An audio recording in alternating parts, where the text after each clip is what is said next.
Check. 1. Check. 2.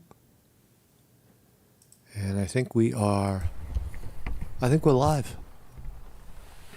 Let me turn this thing on. Turn it on. And I play for you.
Everybody, welcome to the program. Welcome. Start the day off with a little calling Shiva. How the hell are you guys? Yeah, man. So continue the coverage of the war. When in your lifetime do you have these live wars just brewing everywhere? And in this case, it's always dualism. You have to blame somebody. In this case, the Jews are blaming the Palestinians are blaming the Israelis. The Israelis are blaming the Jew is blaming the Israeli. The Americans are blaming everybody. And it turns out, it's a scary idea in America where the top story that I want to talk about is a law professor in Berkeley, California, who is systematically telling future employers of law students, lawyers, people that go to law school, they spend $200,000 on law school, and then they become lawyers. And you got this jerk-off law professor telling future employers not to hire people who have a pro-Palestinian slant. Because if you do, then you're hiring anti-Semites and Jew haters. That somehow the right of a free people, Palestine, to exist is anti-Semitic. This has long been,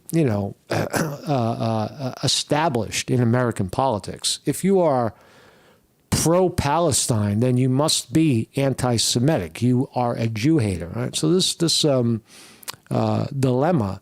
goes on and on. To my Jewish brothers and sisters, cut it out. Right? I know a lot of Jewish people. I went to Syracuse University, and I was up to my fake teeth in Jews. Jews everywhere. Right? You think there's a lot of Jews in Hollywood? Go to Syracuse University, and it's Jew heaven.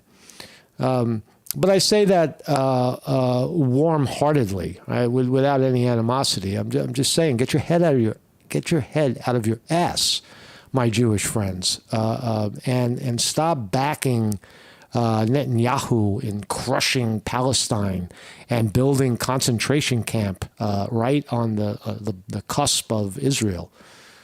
Because that's what it is. Israel has successfully built the largest modern-day concentration camp in existence. And the point of a concentration camp is to concentrate the people where they cannot come and go as they please, torture them, and starve them, right? Shut off the water, cut off the food, no medical attention, no electricity, and see what happens, right? They'll figure it out, right? They'll scratch their way out of the crab pot, right? If they get desperate enough, right? So Israel has created a concentration camp in their backyard. And to suggest that that's what it is, that it's an occupation and a concentration camp, maybe even an execution camp, which it looks like it's leading to. They're ready to kill everybody. If you should point that out, then somehow you are anti-Semitic and anti-Jew. But that's their problem. That's the problem of the Jew, right? I guess. So, good morning, everybody. Good morning, everybody. Marcus Conte reporting. Welcome in the chat. Vinny Martini on the wrench. Weevil Girl is here. Zitsu Cooter, Chris Milk, Jim Gerard, William R. Hall up there in Syracuse.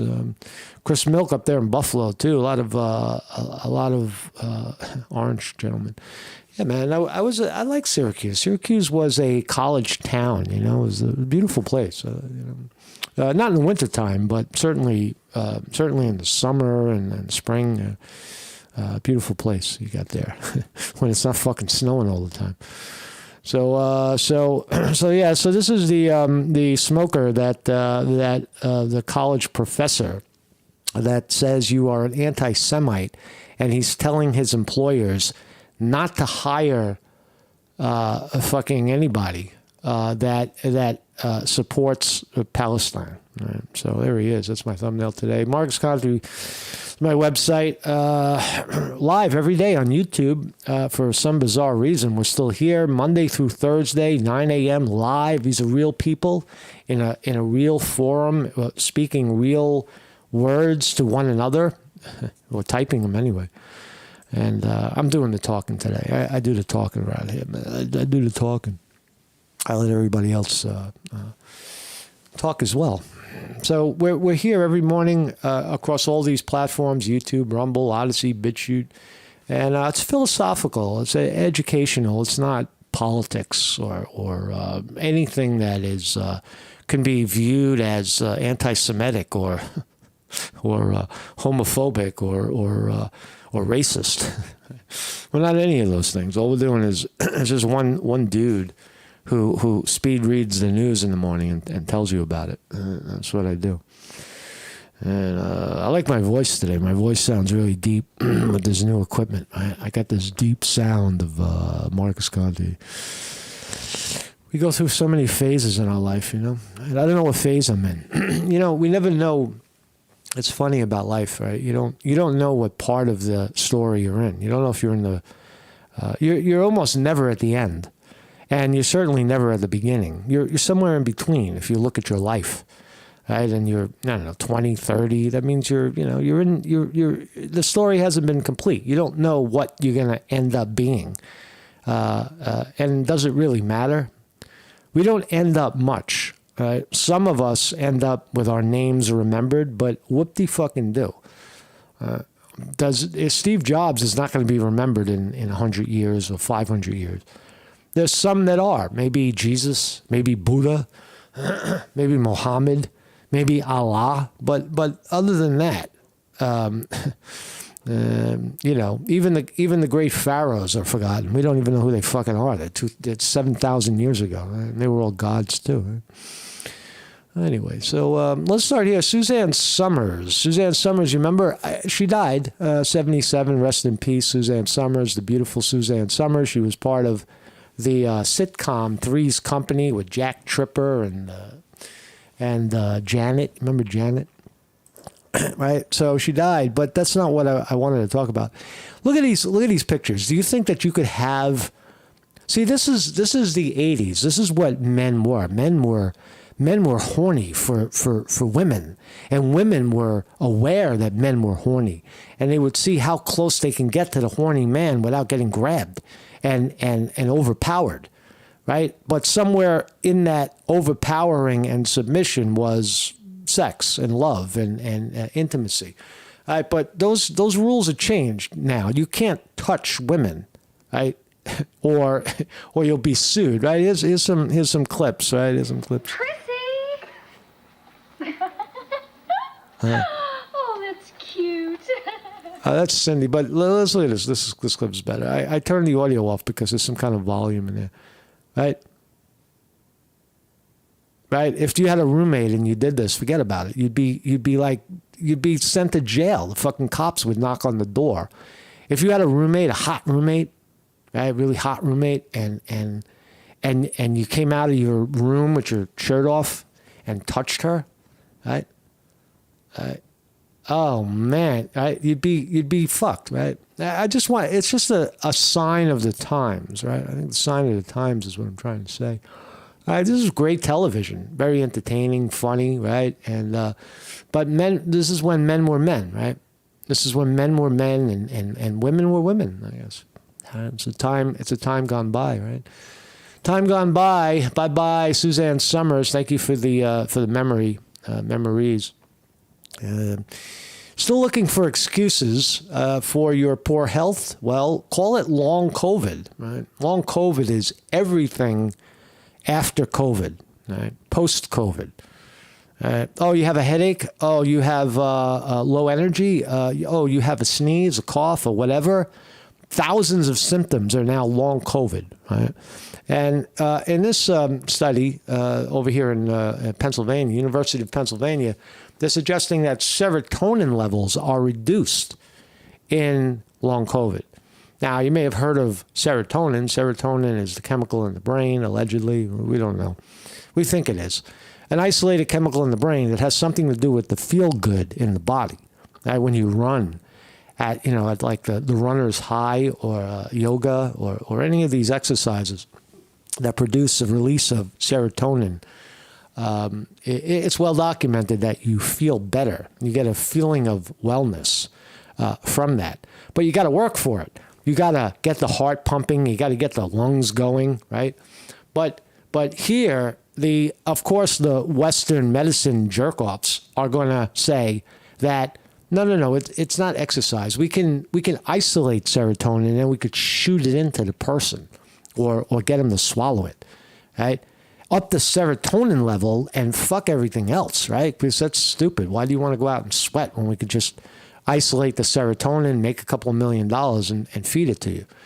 But the study in Pennsylvania simply is that they're finding that these, it says right here, I'll read. As the world faces the possibility of another seasonal spike in cases of coronavirus, medical experts are still pondering the cause of long COVID. I would attest that long COVID does not exist. It's a hybrid of many, many other symptoms. Here's some of the symptoms. Fatigue, right? Fatigue, right? Bad food gives you fatigue.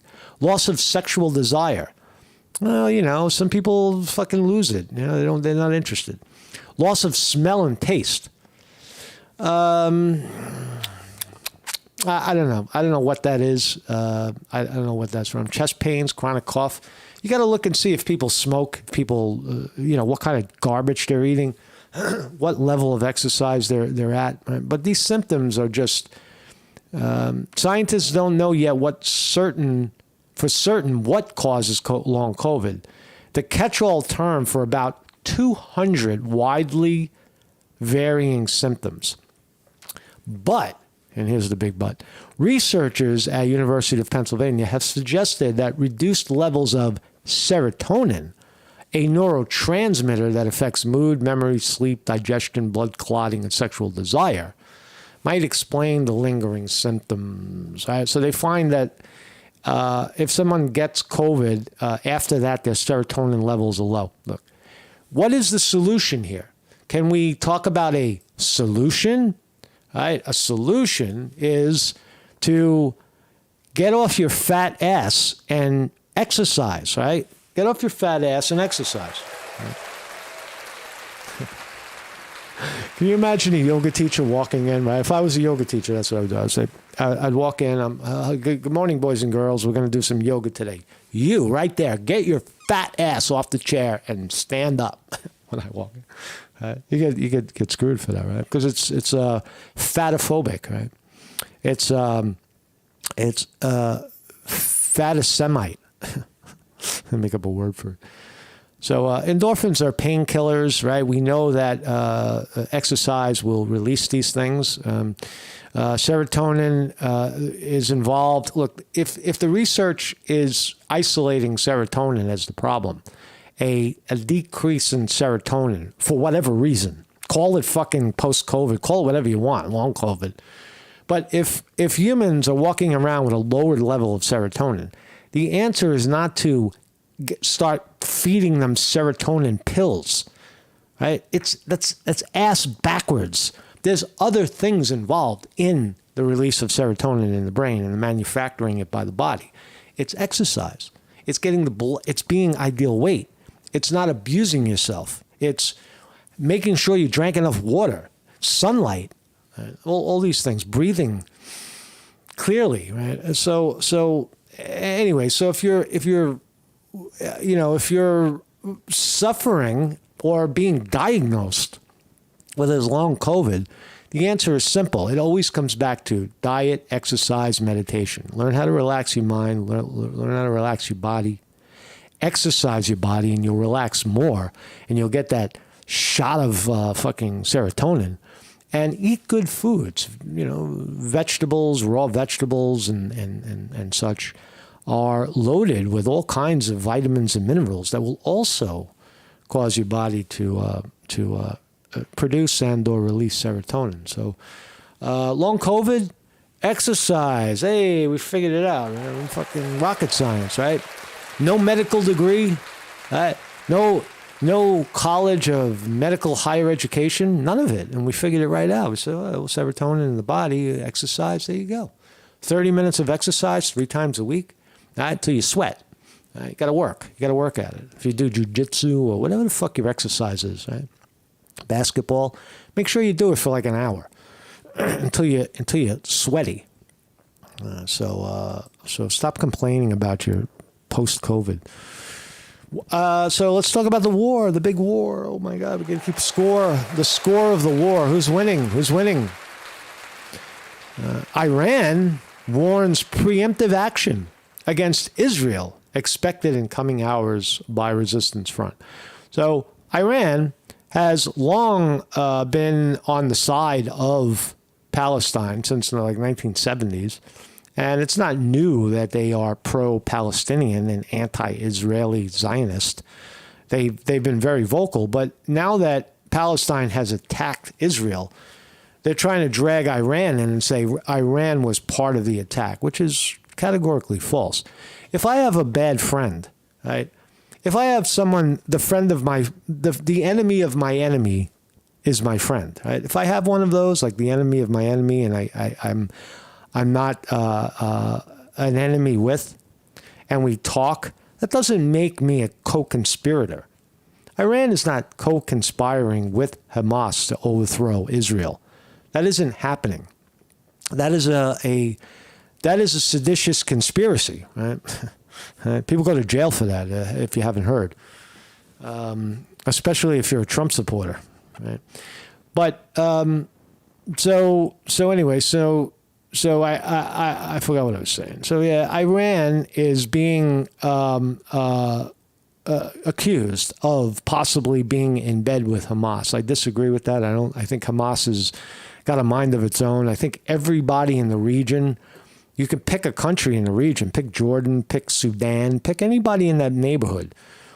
Israel's in a bad neighborhood. Pick any of the countries around them, and they all hate fucking Israel. Why? Because of the way the Jew is, because of the way the Israeli Jew is. This is my land, my promised land.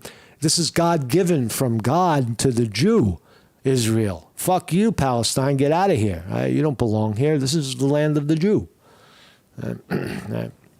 That's what it is, land of the Jew. The land of the Jew. What else we got? Yeah, so let's talk about this professor. UC Berkeley law professor urges firms to not hire his anti-Semitic students. Anti-Semitic students. Now, what qualifies as an anti-Semitic student? Well, in the old days, an anti-Semitic comment would be something like this. You're sitting in a classroom with 20 students, and you stand up with your mustache blowing in the wind and you say, you know, these Jews, I hate all you Jews in this class. You are subhuman. I think I should build a concentration camp around you and starve you out and cut off your water and your fucking electric. Right? That becomes anti-Semitic, right? You're targeting Jew, right? Right? That's the definition, right? We have to define it. But on the other hand, if you should say that the Palestinians are under attack, right? You are anti-Semitic because you're denying the Jew of his property, his promised land, right? By definition, that's how the Jew is defining anti-Semitism.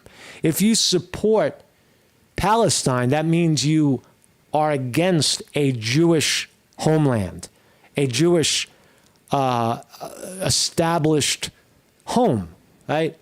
Do we really even have one? Is this even real? Your home is where you're born. It's not some fictional thing that it says in the Bible, this is your land. Humans don't own shit. Right? You shouldn't be. When you die, you're gone.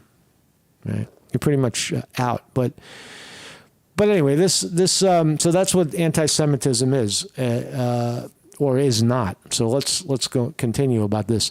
Berkeley law professor is warning future employers not to hire his students, accusing some of them of being anti-Semitic.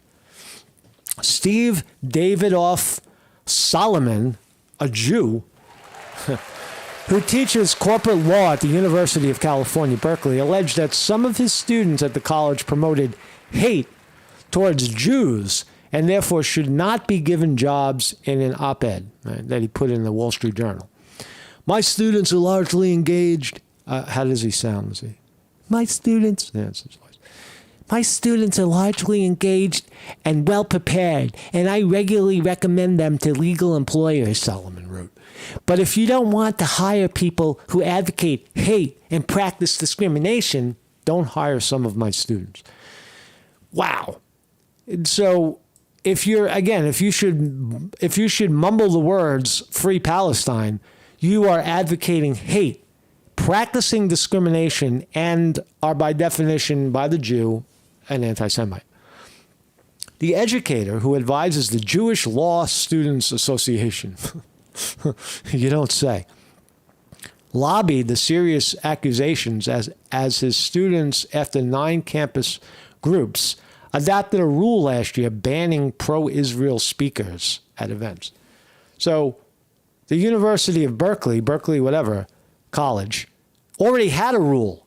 No fucking Zionist Israel speakers at the event. The guys that come in and say, the Palestinians need to burn Israel. Israel is my homeland. Everybody is against the Jew. Remember the Holocaust. Remember what Hitler did to us. And they do that bullshit, right? They make movies. If they're rich, they make movies. The Schindler's List and all that stuff.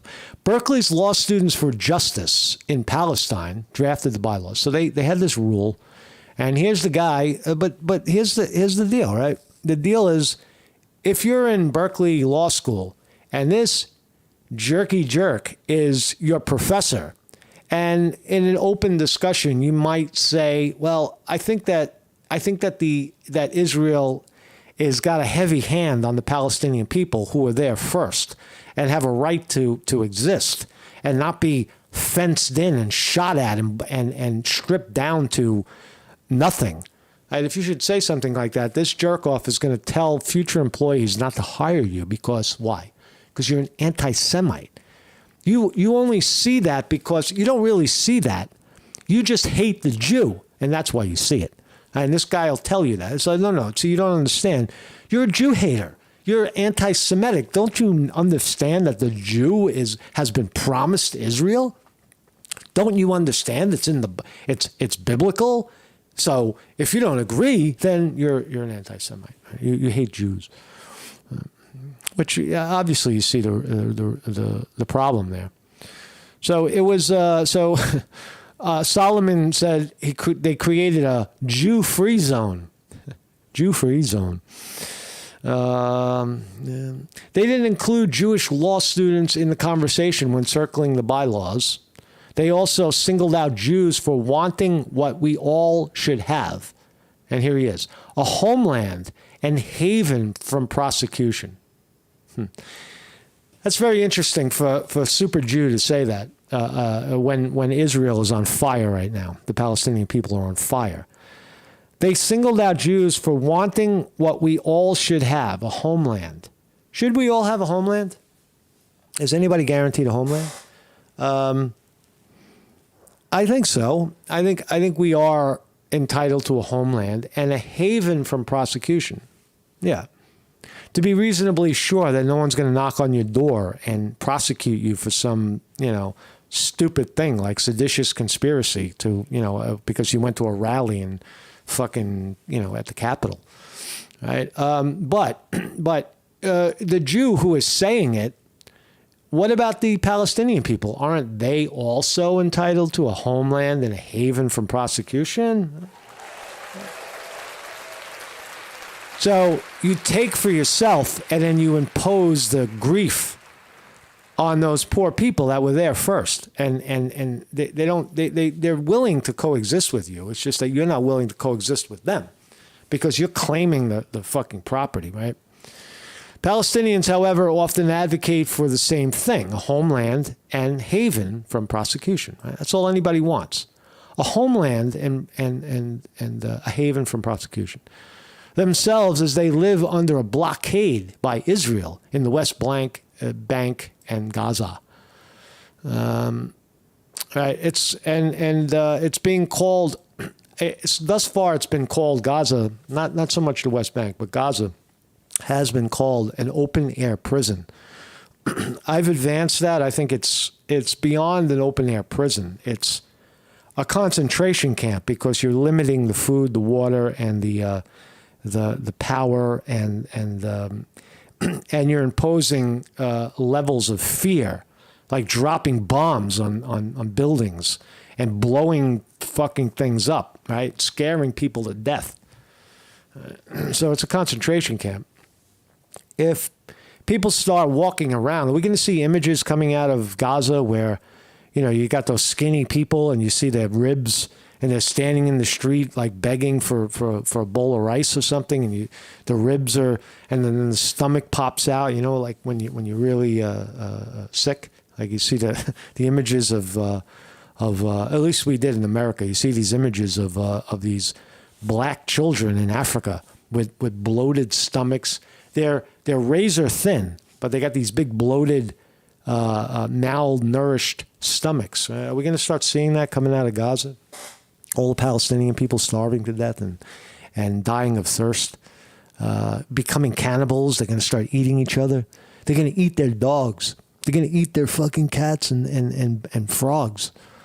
They're going to eat birds. They're going to eat bugs. It's going to get bad, right? Open air prison. So Solomon called Berkeley students' behavior shameful and claimed it made the horrific October 7 Hamas attack on innocent Israelis possible. So when you suggest that Palestine has a right to be, you caused Hamas to attack. You're part of the attack. See, when you say that, you're invoking violence against me. No, you can't say Palestine has the right to be, because then you're anti-Semitic and you're attacking me, the Jew. Right? That's how the Jew sees it. Right?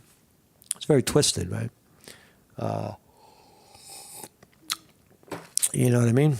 Solomon called on potential employers to treat these law students like the adults they are. Right? If a student endorses hate, dehumanization, or anti-Semitism, don't hire him. All right. Well, the Jew hates the Palestinian, so we don't hire him. The Jew dehumanizes the Palestinian, so we can't hire the Jew.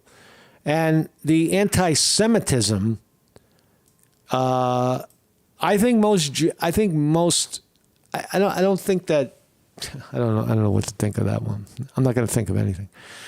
So he's saying when students face the consequences of their actions, they straighten up. Right? So So there he is telling you, this guy, Steve Solomon, the Jew, professor at Berkeley, is telling you and telling employers out there in the world of law, don't hire anybody.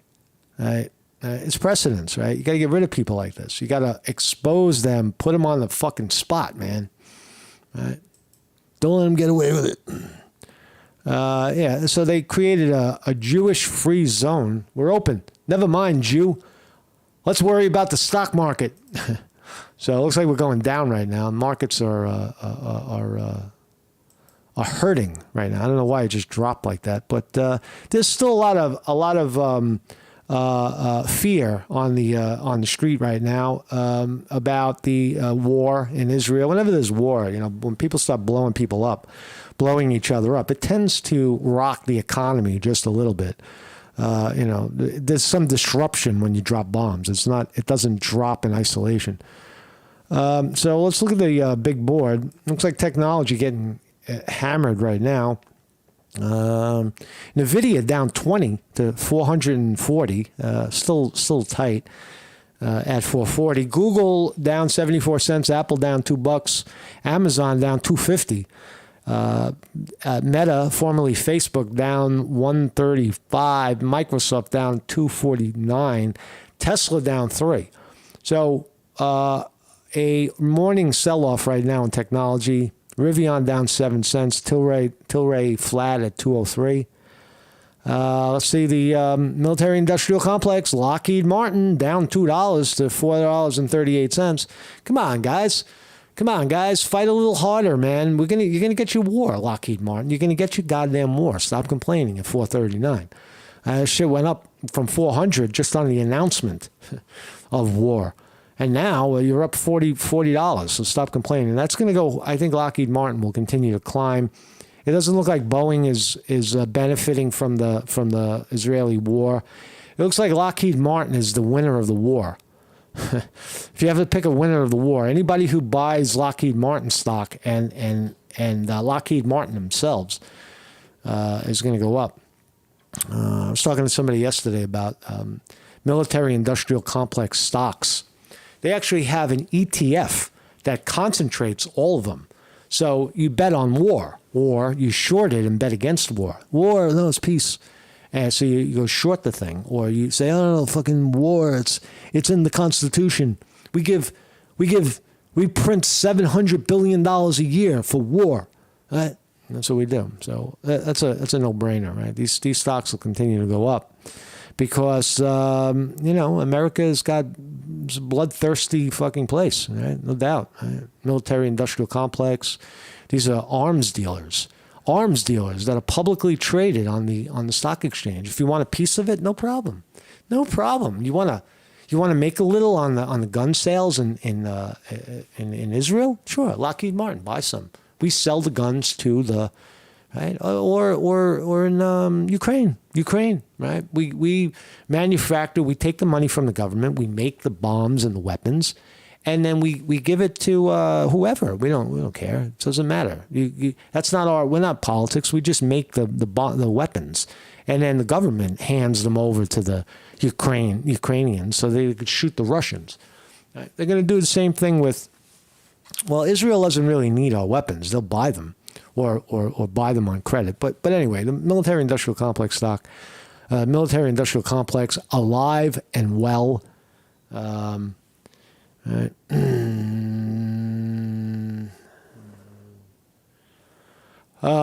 What else we got? I'm sorry, I just had a brain freeze. It's fucking Biden visiting. What else are we talking about? Yeah, it's a Jew hater.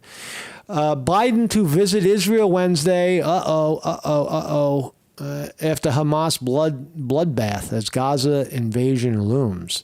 Wow. Joe Biden on the ground in Israel, probably an undisclosed location, or maybe even a fake location. It could be outside of Israel. Yeah, I'm in Israel. And Netanyahu, and meanwhile, they're in Poland or something. You don't know.